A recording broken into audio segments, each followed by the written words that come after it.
Luc, chapitre 2. À cette époque-là parut un édit de l'empereur Auguste qui ordonnait le recensement de tout l'empire.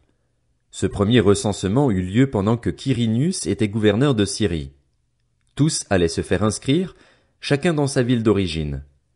Joseph aussi monta de la Galilée, de la ville de Nazareth, pour se rendre en Judée dans la ville de David, appelée Bethléem, parce qu'il était de la famille et de la lignée de David. Il y alla pour se faire inscrire avec sa femme Marie qui était enceinte. Pendant qu'ils étaient là, le moment où Marie devait accoucher arriva, et elle mit au monde son fils premier-né. Elle l'enveloppa de langes et le coucha dans une mangeoire parce qu'il n'y avait pas de place pour eux dans la salle des hôtes. Il y avait dans la même région des bergers qui passaient la nuit dans les champs pour y garder leurs troupeaux. Un ange du Seigneur leur apparut et la gloire du Seigneur resplendit autour d'eux. Ils furent saisis d'une grande frayeur. Mais l'ange leur dit, « N'ayez pas peur, car je vous annonce une bonne nouvelle qui sera une source de grande joie pour tout le peuple. Aujourd'hui, dans la ville de David, il vous est né un sauveur qui est le Messie, le Seigneur. Voici à quel signe vous le reconnaîtrez. Vous trouverez un nouveau-né enveloppé de langes et couché dans une mangeoire. » Et tout à coup une foule d'anges de l'armée céleste se joignit à l'ange.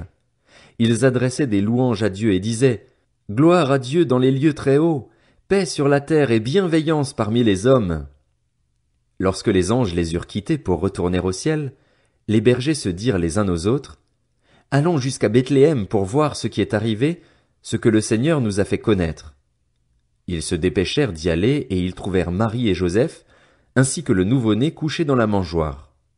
Après l'avoir vu, ils racontèrent ce qui leur avait été dit au sujet de ce petit enfant. Tous ceux qui entendirent les bergers furent étonnés de ce qu'ils leur disaient. Marie gardait le souvenir de tout cela et le méditait dans son cœur.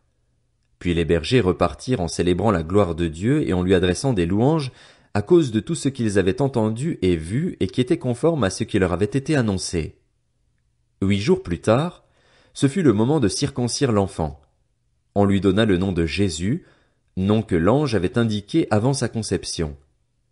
Quand la période de leur purification prit fin, conformément à la loi de Moïse, Joseph et Marie l'amenèrent à Jérusalem pour le présenter au Seigneur, suivant ce qui est écrit dans la loi du Seigneur.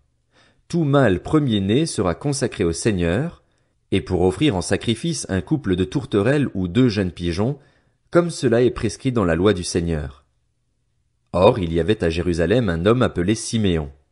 Cet homme était juste et pieux, il attendait la consolation d'Israël et l'Esprit Saint était sur lui. Le Saint-Esprit lui avait révélé qu'il ne mourrait pas avant d'avoir vu le Messie du Seigneur. Il vint au temple, poussé par l'Esprit.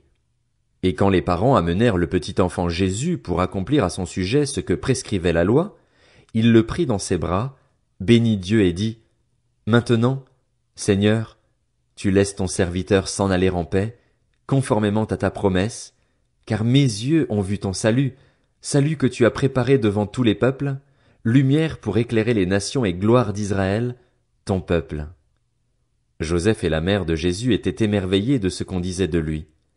Siméon les bénit et dit à Marie, sa mère, « Cet enfant est destiné à amener la chute et le relèvement de beaucoup en Israël et à devenir un signe qui provoquera la contradiction. Toi-même, une épée te transpercera l'âme. Ainsi, les pensées de beaucoup de cœurs seront révélées. » Il y avait aussi une prophétesse, Anne, fille de Phanuel, de la tribu d'Azer. Elle était d'un âge très avancé. Elle n'avait vécu que 7 ans avec son mari après son mariage. Restée veuve et âgée de 84 ans, elle ne quittait pas le temple. Elle servait Dieu nuit et jour dans le jeûne et dans la prière. Arrivée elle aussi à la même heure, elle disait publiquement sa reconnaissance envers Dieu et parlait de Jésus à tous ceux qui attendaient la délivrance à Jérusalem. Après avoir accompli tout ce que prescrivait la loi du Seigneur, Joseph et Marie retournèrent en Galilée, à Nazareth, leur ville. Or l'enfant grandissait et se fortifiait en esprit. Il était rempli de sagesse et la grâce de Dieu était sur lui. Les parents de Jésus allaient chaque année à Jérusalem pour la fête de la Pâque. Lorsqu'il eut 12 ans, ils y montèrent avec lui comme c'était la coutume pour cette fête. Puis, quand la fête fut terminée, ils repartirent, mais l'enfant Jésus resta à Jérusalem sans que sa mère et Joseph s'en aperçoivent. Croyant qu'il était avec leurs compagnons de voyage, ils firent une journée de chemin, tout en le cherchant parmi leurs parents et leurs connaissances. Mais ils ne le trouvèrent pas, et ils retournèrent à Jérusalem pour le chercher. Au bout de 3 jours, ils le trouvèrent dans le temple, assis au milieu des maîtres. Il les écoutait et les interrogeait. Tous ceux qui l'entendaient étaient stupéfaits de son intelligence et de ses réponses. Quand ses parents le virent, ils furent frappés d'étonnement, et sa mère lui dit, « Mon enfant, pourquoi as-tu agi ainsi avec nous? Ton père et moi, nous te cherchions avec angoisse. » Il leur dit, « Pourquoi me cherchiez-vous?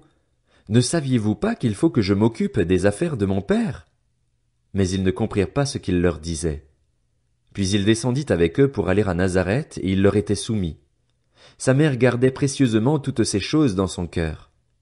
Jésus grandissait en sagesse, en taille et en grâce devant Dieu et devant les hommes.